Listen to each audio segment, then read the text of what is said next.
नमस्ते। देखिए, जब भी महाभारत की बात होती है तो हमारे मन में अक्सर क्या आता है? एक महान युद्ध, उलझे हुए पारिवारिक रिश्ते और बहुत गहरी फिलॉसफी। लेकिन आज हम उस गहरी फिलॉसफी से थोड़ा हटकर महाभारत के उन नियमों को जानेंगे जो बहुत ही प्रैक्टिकल हैं, जीवन जीने के मुखर नियम। तो चलिए महाभारत के इन शक्तिशाली और व्यावहारिक नियमों को समझते हैं। ये शब्द हैं द्रौपदी के, और क्या दमदार शब्द हैं। यहीं से कह सकते हैं हमारी आज की चर्चा की नींव रखी जाती है। ये साफ बताता है कि महाभारत का धर्म कोई पासिव चीज नहीं है। ये सहन करने की बात नहीं करता। ये एक ऐसा धर्म है जो एक्शन की मांग करता है, जो अन्याय के खिलाफ खड़े होने के लिए कहता है। तो बात यह है कि महाभारत में धर्म कोई ऑप्शनल चीज नहीं है, कोई सुझाव नहीं है।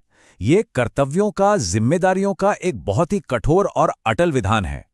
ये उन बुनियादी जिम्मेदारियों के बारे में बताता है जिन्हें किसी भी कीमत पर पूरा करना ही है, और अगर कोई ऐसा नहीं कर पाता तो उसे गहरे अपमान का सामना करना पड़ता है। अब देखिए, ये नियम कितना साफ और सख्त है।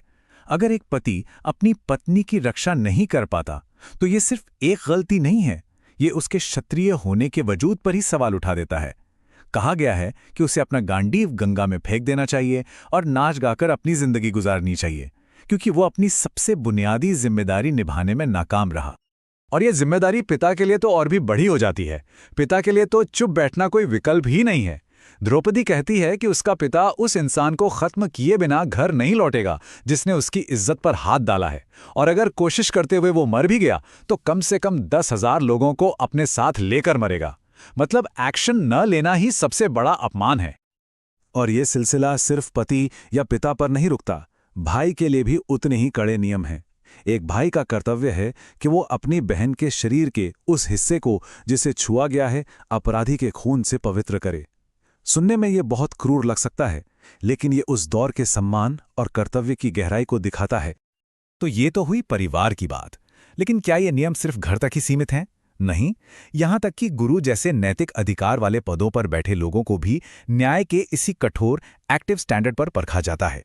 जो गुरु अपने शिष्यों को गलत काम करने दे या घर की बहू बेटियों का अपमान होते हुए देखता रहे, वो गुरु कहलाने का हक खो देता है। उसे नष्ट कर देना चाहिए। तो एक बात तो साफ हो गई, महाभारत एक्शन की मांग करता है, सिर्फ बातें करने की नहीं। पर सवाल यह है कि इस एक्शन के पीछे सोच क्या होनी चाहिए, माइंडसेट क्या होना चाहिए। और यहीं पर पुरुषार्थ यानी कि खुद की कोशिश, खुद के प्रयास का कॉन्सेप्ट सामने आता है। कह सकते हैं कि यही इस पूरे नैतिक कोड के पीछे का फिलोसॉफिकल इंजन है। तो यहां ना दो अलग अलग रास्ते सामने रखे गए हैं, बिल्कुल एक दूसरे के उलट। एक तरफ है पुरुषार्थ यानी आशावादी और मजबूत लोगों का रास्ता, जो ये मानते हैं कि वो अपनी मेहनत से अपनी किस्मत बदल सकते हैं। और दूसरी तरफ है भाग्य, कायरों और निराशावादियों का रास्ता, जो बस बैठकर इंतजार करते हैं और आखिरकार बर्बाद हो जाते हैं। महाभारत बहुत साफ तौर पर प्रवृत्ति यानी कर्म के रास्ते की तरफदारी करता है। इसे समझाने के लिए महाभारत में एक बहुत ही मशहूर श्लोक है जो शायद कई लोगों ने सुना भी होगा। उद्यमेन ही सिद्ध्यन्ति कार्याणि न मनोरथै। इसका मतलब है कि सिर्फ इच्छा करने से, सोचने से कुछ हासिल नहीं होता। जैसे एक सोए हुए शेर के मुंह में शिकार खुद चलकर नहीं आता, उसे भी मेहनत करनी पड़ती है। वैसे ही इंसानों को भी अपने लक्ष्य पाने के लिए एक्टिव होकर कोशिश करनी ही होगी। महाभारत इस बात को और भी साफ करता है। ये एक्शन और भाग्य के बीच एक सीधा कनेक्शन बताता है।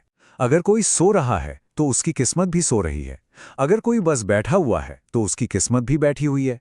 लेकिन जिस पल कोई खड़ा हो जाता है कुछ करने के लिए, बस उसी पल उसका भाग्य भी उसके साथ दौड़ने लगता है। तो सबसे जरूरी बात क्या हुई? खड़े हो जाओ। ठीक है, तो अब तक हमने कर्तव्य और कोशिश, इन दो बातों को समझ लिया है। अब देखते हैं कि ये धर्म असल में लागू कैसे होता है। महाभारत धर्म को सख्त नियमों की एक लिस्ट की तरह नहीं दिखाता, बल्कि इसे सामाजिक भलाई के लिए एक लचीले सिद्धांत के रूप में पेश करता है। इस पूरी सोच के केंद्र में एक सिद्धांत है, धर्मो रक्षति रक्षितः। इसका सीधा सा मतलब ये है कि अगर हम उन सामाजिक नियमों और व्यवस्था की रक्षा करते हैं जिससे सबका भला होता है, तो वही व्यवस्था हमारी भी रक्षा करेगी। ये एक गिव एंड टेक वाला रिश्ता है। इसको ना एक बहुत ही आसान आज के ज़माने के उदाहरण से समझ सकते हैं। सड़क के बाईं ओर गाड़ी चलाना एक सामाजिक नियम है, एक तरह का धर्म है। जब हम इसका पालन करते हैं तो हम दुर्घटनाओं से बचते हैं। मतलब धर्म हमारी रक्षा कर रहा है और साथ ही हम एक व्यवस्थित समाज बनाए रखने में मदद करते हैं। मतलब हम धर्म की रक्षा कर रहे हैं। ये एक बहुत ही प्रैक्टिकल कॉन्सेप्ट है। तो अब एक बहुत ही दिलचस्प सवाल सामने आता है, क्या कभी झूठ बोलना भी धर्म हो सकता है? ये एक ऐसा सवाल है जो सच के बारे में हमारी आम धारणाओं को चुनौती देता है। और महाभारत के हिसाब से इसका जवाब है हाँ। महाभारत कहता है कि किसी भी काम के सही या गलत होने का आखिरी टेस्ट यह है कि समाज पर उसका क्या असर हो रहा है।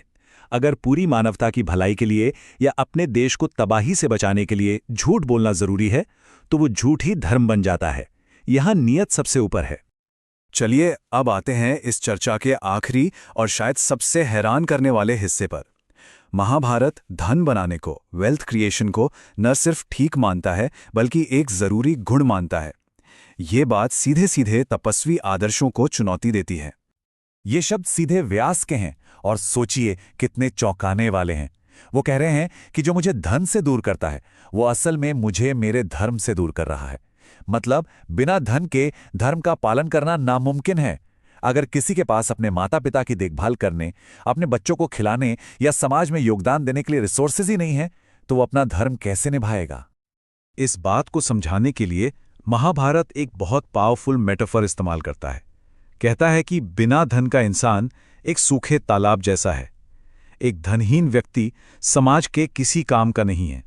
कोई उससे मदद या पोषण नहीं ले सकता। आखिर में उसके अपने रिश्तेदार भी उसे वैसे ही छोड़ देते हैं जैसे मछलियां सूखे तालाब को छोड़ देती हैं।